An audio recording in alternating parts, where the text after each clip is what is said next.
بسم الله الرحمن الرحيم، والسلام عليكم ورحمة الله وبركاته. أهلا بكم في يوميات أفكار وأكلات لولو. يا رب تكونوا بخير إن شاء الله. يوم جديد وفطار جديد مع بعض كده.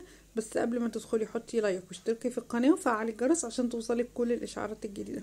النهاردة يوم مميز جدا وجميل، مع إن كان مضغوط قوي وانضغطت في حاجات كتير وكنت واقفة في المطبخ متوترة.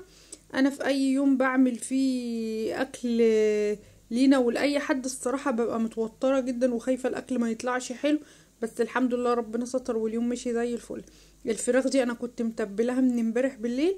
تبلتيها ازاي يا لولو؟ بصلاية، طماطماية، بهاراتك كلها الحلوة اللي انتي بتحبيها، بابريكا، توم بودرة، بصل بودرة، مكعب مرق، بهارات فراخ، اي بهارات، وليمونة حلوة كده وحبة خل.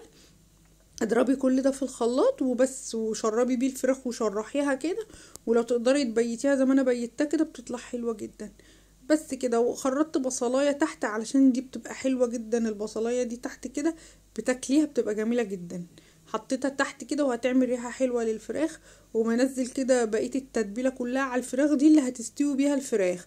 مش هحط لها مية ولا اي حاجة، هي هتستوي بالتتبيلة منها فيها كده.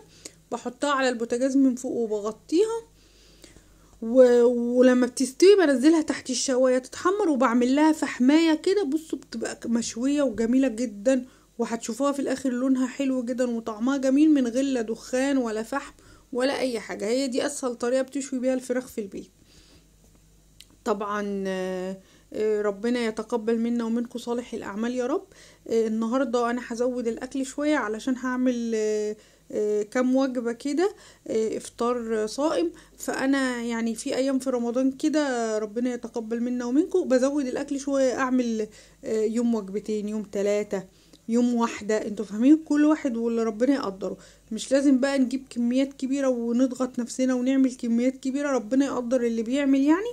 بس كل واحد على قد امكانياته. يعني انتي لو كل يوم هتخرجي وجبة بس من الاكل اللي انتي عاملاه، زوديه شوية وخرجي وجبة واحدة بس. ده لعلمك ثوابه كبير جدا. افطار الصايم ده واطعام الطعام فضله كبير جدا. فربنا يتقبل منا ومنكم صالح الاعمال. انا ببقى متوتره جدا في يوم زي ده بصراحه، كنت مضغوطه جدا.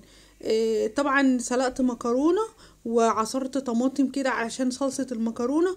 ولقيت جوزي بيتصل بيا وانا بعمل الاكل بقى، قال لي بقولك ايه، انا عايز كنافه وقطايف علشان اعملي لصاحبي طبق، يعني الواحد من صحابه طبق. فقلت له طب من عيني، اعمل جنب الاكل عادي وانا بعمل الاكل. فقلت وانا بشتغل في الاكل كده هحشي القطايف واعمل الكنافه علشان نبعت لصاحبه الطبق اللي هو عايزه يعني. وقلت بعمل لهم كمان عصير فراولة بالموز كده. وحطيت معلقتين لبن بودرة عشان ما كانش عندي لبن حليب، والسكر وحبة مية كده وضربتهم. كان عصير تحفة الصراحة. موز وفراولة. تقدري تحطي له لبن حليب، لبن بودرة، تحطي له علبة زبادي، بيبقى حلو جدا. تعمليه من غير حاجة بالمية بس كده بيبقى زي الفل. احطه بقى في التلاجة. وكمان قلت بقى عايزه اعمل شويه رز بسمتي اصفر كده جنب الفراخ المشويه بيبقى حلو قوي. لان المكرونه يعني مش هتكفي لوحدها، فقلت اعمل بقى حبه صغيرين طبق واحد بس ايه، رز اصفر بسمتي. شوحت بصلايه. وحطيت عليها بقى كركم، وحطيت عليها مكعب مرق، وحطيت عليها ملح وفلفل اسود، وحطيت عليها واحدة لومي وعود قرفة. هي دي توابل الرز. بشوح الرز تشويحة كده. الرز مغسول بس مش منقوع ولا حاجة. ده رز بسمتي على فكرة، بس تقدري تعمليها برز مصري عادي بيبقى زي الفل برضو عادي. المية بتاعته ايه يا لولو؟ كل كوباية رز بتاخد كوباية ونص مية، او في انواع بتاخد كوبايتين. يعني مش كل انواع الرز البسمتي على فكره، بس انتي ابدأي بكوبايه ونص. ولما بيتشرب وجيتي دوستي عليها لقيتيها ناشفه قوي، زودي حبه ميه عادي وكملي سواها. بس ما تحطيش الميه كلها من الاول، لان في انواع ما بتاخدش الكوبايتين بيبقى طري معاكي. ولعت كمان على الرز، وصلصه المكرونه شغاله على النار، والفراخ في الفرن. وعملت العصير الحمد لله. فقلت بقى ايه، اعمل كمان الكنافه. بصوا بقى لي القطايف اهي كمان. القطايف حشيتها وقلت اقليها. وانا بعمل لها شربات، يعني عندي الشربات في التلاجة، فبطلعه على طول بعد ما اطلعها من الزيت احطها في الشربات. والرز اهو شغال، والمكرونه خلصتها، والفراخ كانت في الفرن. وانا اهو الفراخ في الفرن.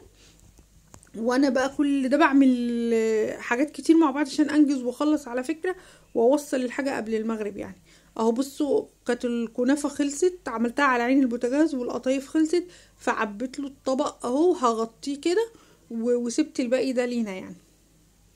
اهو بالهنا والشفا للي ياكل، وبالهنا والشفا للي يشوف. وجبر الخاطر ده حلو جدا على فكرة، انك تجبري خاطر حد بحاجة بسيطة خالص يعني، دي حاجة كويسة جدا يعني. انتي مش من البيت يعني، مش اشتريتيلوش حاجة كبيرة ولا حاجة. بغرب بقى الاكل، الاطباق دي حلوة جدا، وبتخلي الاكل سخن لاخر وقت على فكرة. الطبق كبير حلو ما شاء الله كويس. هحط مكرونة تكفي يعني فرد، واحط ربع فرخة بس، واقفله. وكمان كنا عاملين بلح في اكياس كده.